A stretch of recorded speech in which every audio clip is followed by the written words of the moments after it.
சிறுநீர்ல நுரைச்சு போறதுக்கான காரணம் அப்படின்னா என்னவா இருக்கு டாக்டர்? ஆக்சுவலாக சிறுநீர் வந்து நுரைத்து போகலாமா அப்படின்னு பார்த்தீங்கன்னா சில நேரங்களில் வந்து இட்ஸ் குவைட் காமன். ஓகே. ஆனால் சில நேரங்களில் நம்ம அஜாக்கிரதையாகவும் இருக்கக்கூடாது. ஏன்னா என்னோட எக்ஸ்பீரியன்ஸ் கன்சல்டேஷனில் என்ன அப்படின்னு பார்த்தீங்கன்னா, சகோதரர் ஒருத்தர் வந்திருந்தார். அவருக்கு வந்து வெகு காலமாக நுரைத்து போயிருக்கு.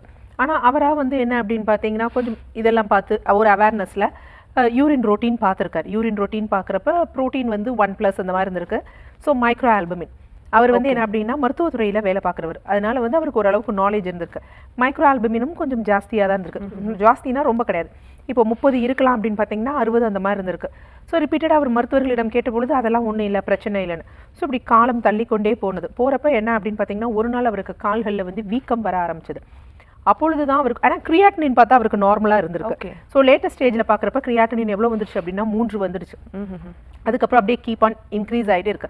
எதற்கு அப்படின்னா இவருக்கு தெரிந்தும் சுதாரித்து கொண்டும் அந்த ஒரு ஸ்டெப்ஸ் எடுக்காததுனால அவருக்கு வந்து பார்த்தீங்கன்னா எண்ட் ஸ்டேஜ் ரீனல் டிசீஸ் வர வேண்டியதாகிடுச்சு. ஸோ அப்போ சில பேர் என்ன செய்வாங்கன்னா, நம்மளே முன்னாடி பேசும்பொழுது அதை பார்த்துட்டு எனக்கு நுரைத்து போகுதே, அது வந்து சரியா தவறா அப்படின்னு. ஸோ குவைட்டாக வந்து என்ன அப்படின்னு பார்த்தீங்கன்னா நார்மலாக யூரின் வந்து ரொம்ப ஃபோர்ஸாக போச்சு அப்படின்னு வச்சுக்கோங்களேன். ஸோ ஃபோர்ஸாக போகும்பொழுது அந்த எக்ஸ்பெல் ஆகி அந்த வரக்கூடிய யூரின் வந்து நுரைத்து இருக்கும். அதுவும் குறிப்பாக வெஸ்டர்ன் டாய்லெட் போன்றவை வந்து பயன்படுத்துபவர்களுக்கு கீழவும் நீர் இருக்கும். ஸோ காற்றோடு சேர்ந்து வரும்பொழுது என்ன ஆகும் அப்படின்னு பார்த்தீங்கன்னா நுரைத்து இருக்கும். ஆனால் இந்த நுரைத்தல் வந்து நிறைய நேரம் இருக்காது, கொஞ்சம் நேரம் இருக்கும், உடனே வந்து டிஸப்பியர் ஆயிடும். எப்படி நம்ம வாட்டர் பாட்டிலில் தண்ணீர் நம்ம ஃபோர்ஸாக வந்து ஃபில் பண்ணோம் அப்படின்னு வச்சுக்கோங்களேன், டேப் இது பண்ணோடனே நுரை வருதோ அந்த மாதிரி ஒரு விஷயம் தான். ஸோ அந்த மாதிரி உடனே டிஸப்பியர் ஆயிடுச்சுன்னா நம்ம பயப்பட வேண்டிய அவசியம் கிடையாது.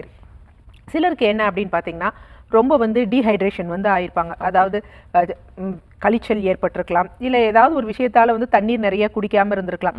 போன்ற காரணங்களால் அவங்க உடம்புல போதுமான நீர்த்துவம் இல்லாத பொழுது யூரின் வந்து பயங்கரமாக எப்படி இருக்கும் அப்படின்னா கான்சன்ட்ரேட்டடாக இருக்கும். ஓகே. நிறைய அதில் அந்த கலந்திருக்கும். ஸோ அந்த மாதிரி இருக்கும் பொழுது அவங்க சிறுநீர் கழிக்கும் பொழுது நுரைத்து வரும்.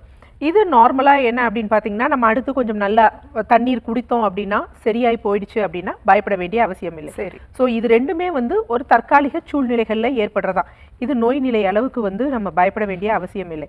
இந்த 3வது தான் ரொம்ப முக்கியமான விஷயம் என்ன அப்படின்னு பார்த்தீங்கன்னா புரோட்டீன் யூரியான்னு.